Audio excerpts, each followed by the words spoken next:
सदाबहार, विंका या पेरीविंकल, इस पौधे के तीनों नाम हैं। इस पौधे को कटिंग से और बीजों से अभी आप बहुत आसानी से उगा सकते हैं। सदाबहार के पौधे को अपने घर में ज़रूर लगाना चाहिए। यदि आप किसी ऐसे पौधे को ढूंढ रहे हैं जो सालों भर फूल देता रहे, तो उसमें सदाबहार एक सबसे बेहतरीन पौधा होता है। देखिए इसके बीज कितनी आसानी से उगाते हैं, अभी मैं आपको दिखा रही हूँ।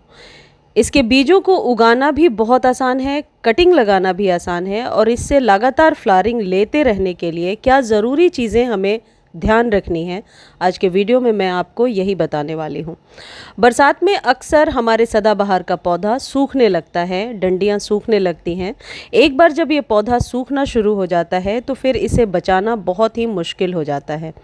तो बेहतरीन तरीका ये है कि यदि आपके सदाबहार में फंगस की प्रॉब्लम क्रिएट हो गई है, तो जो पत्ती स्वस्थ नज़र आ रही है, जो स्टेम आपको ऐसा लग रहा अभी ग्रीन है, उस स्टेम की कटिंग जल्दी से लेकर के आप कहीं लगा लें, ताकि इसके पहले वो पौधा सूखे, आपका एक नया पौधा तैयार हो जाए। जब कभी भी आप स्टेम लगा रहे हैं तो ये बात ज़रूर ध्यान रखें, जो आगे के वीडियो में भी मैं अभी आपको बताऊंगी, कि 2 या 3 इंच मिट्टी के अंदर वो स्टेम जानी चाहिए। सदाबहार को पूरे दिन के सनलाइट में आप रख सकते हैं, और सबसे अच्छी बात है कि यदि एक ही गमले में आप 3-4 कलर लगा देते हैं, जैसे मैंने एक गमले में 2 कलर लगाए हैं, तो ये दोनों कलर एक साथ खिलते हैं और देखने में खूबसूरत भी बहुत लगते हैं। ये सदाबहार की देसी वैरायटी है। यदि आपके पास हाइब्रिड वैरायटी है जिसके कि बहुत सारे कलर्स होते हैं, तो उन्हें हमेशा आप छोटे कंटेनर में लगाएं।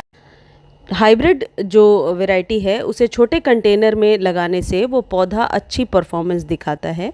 ये जो देसी वैरायटी मैं आपको दिखा रही हूँ, इसे बड़े कंटेनर में लगा सकते हैं और आप ज़मीन में लगा सकते हैं इसे, लेकिन हाइब्रिड को ज़मीन में नहीं लगाना चाहिए, वो पौधा बहुत जल्दी मरने लगता है।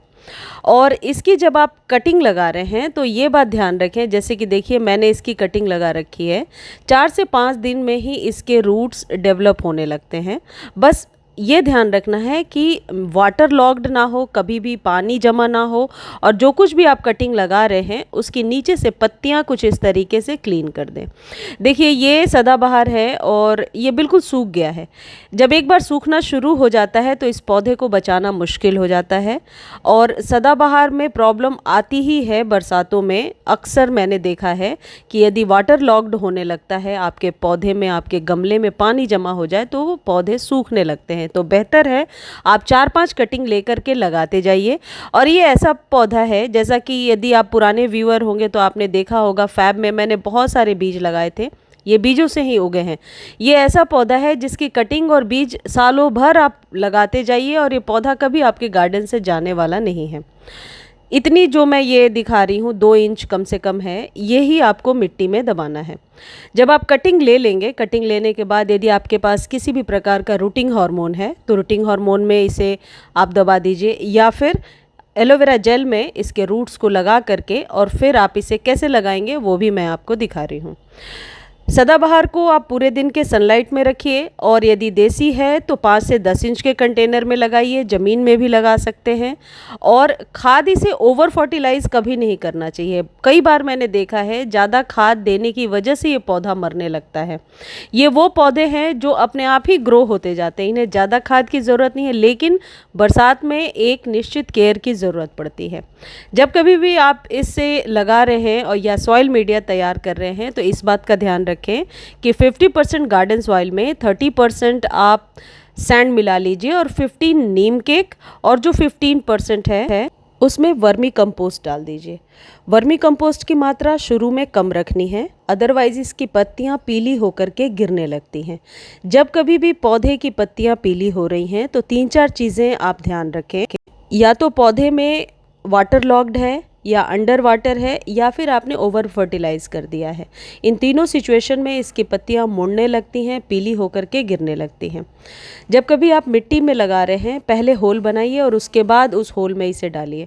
कभी भी डायरेक्टली यदि आप इसे मिट्टी में दबा रहे हैं तो इसके जो ऊपर के हार्मोन होते हैं, ऊपर के जो टिश्यू होते हैं, वो अक्सर डिस्ट्रॉय हो जाते हैं और फिर उसके बाद इन्हें लगाना मुश्किल होता है। तो कटिंग लगाने का एक ये तरीका होता है कि पहले से आप होल बनाएंगे और फिर उसमें इस पौधे को कुछ इस तरीके से डालेंगे, और उसके आसपास ज़रूर अच्छे से प्रेस कर दीजिए मिट्टी को, ताकि एयर बबल जड़ों तक ना जाए। यदि कई बार मैंने देखा है कि आप ऊपर से ऐसे ही लगा देते हैं तो वो पौधा जितनी बार हवा चलती है वो झुकने लगता है। ये देखिए, मैं सॉइल मीडिया आपको दिखा रही हूँ। मुट्ठी बांधने पर ये आपके हाथ में लग भी नहीं रहा, लेकिन मॉइस्ट है। सदाबहार को मॉइस्ट सॉइल, यानी कि जिस मिट्टी में नमी बनी रहती है वैसी मिट्टी पसंद है। तो यदि आप सैंड और मिट्टी की मात्रा ठीक ठाक रखेंगे जैसा मैंने बताया, तो कभी भी वाटर लॉक्ड नहीं होगा और ओवर वाटर नहीं होगा कभी भी। अब इसे कौन सा एक फर्टिलाइज़र है जो अभी बरसातों में देना चाहिए? आप 1 चम्मच नीम की खली देंगे इसे हर एक 15 दिनों पर। बरसात आपके यहाँ ज़्यादा हो रही है, मिट्टी गीली है, तो ड्राई फॉर्म में दे दीजिए 1 चम्मच। अब एक खाद जो मैं बता रही हूँ, ये हर एक 15 दिनों पर 4 से 5 दाने आपको देने हैं। यदि पौधा ज़मीन में लगा हुआ है तो 1 मुट्ठी आप भर के देंगे। नीम खली की मात्रा को भी 5 गुना बढ़ा देंगे। और ये है डीएपी। डीएपी जो खाद है ये सदाबहार पर बहुत ही अच्छा इफ़ेक्ट दिखाता है। यदि आपने बीज लगा रखे हैं तो उसमें 2-3 दाने आप डाल सकते हैं। कटिंग लगा रहे हैं उसमें भी डाल सकते हैं। यदि पौधा बहुत पुराना है तो डीएपी की मात्रा को थोड़ी बढ़ा सकते हैं, लेकिन बिल्कुल न्यू पौधा है तो 5-6 दाने से ज़्यादा मत डालिए। हर एक 15 दिनों पर इसे आप रिपीट कीजिए। और इसे आप चाहें तो पानी में घोल कर दे सकते हैं, लेकिन अभी बारिश सभी जगह हो रही है, मिट्टी ऑलरेडी गीली है, तो फिर थोड़ा मुश्किल है। अब एक और इम्पॉर्टेंट चीज़ ये है कि सदाबहार यदि आपने गमले में लगाया है और पौधा बहुत लेगी हो रहा है, बड़ा हो रहा है, तो जैसे मैंने अभी आपको दिखाया कि कट करके और वापस आप रीग्रो कर लीजिए और उस पौधे को बुशी बना लीजिए। पौधे को बुशी बनाने के लिए ट्रिमिंग एक सबसे अच्छा तरीका होता है। ट्रिमिंग करने से आपके पौधे की पत्तियां भी लश ग्रीन होती हैं, क्योंकि जो एनर्जी है वो पौधे के स्टेम पर जाती है। तो यदि जैसे ये मेरा पौधा बहुत ही काफ़ी लंबा हो रहा है और पत्तियां कम हो रही हैं, तो बाद में ये धीरे धीरे सूख कर बेजान सा लगने लगेगा यदि इसे समय पे हम ट्रिम ना करें। तो यदि आपके पास भी सदाबहार है तो आप उसे ट्रिम ज़रूर कर लीजिए इन्हीं बरसातों में, और कोई डाईबैक की प्रॉब्लम नहीं आएगी, और उस कटिंग को लगा लीजिए। अभी नवंबर दिसंबर में इसमें बीज बनने लगे। देखिए, मैं ये दिखा रही हूँ कि नीम खली मैंने पहले ही डाल दिया था, शायद मैंने दिखाया नहीं है। नीम खली ज़रूर डाल दीजिए, इससे फंगस की प्रॉब्लम नहीं होगी। नवंबर दिसंबर में इसमें बीज बनने लगेंगे, उन बीजों को आप वापस ग्रो कर सकते हैं। धन्यवाद।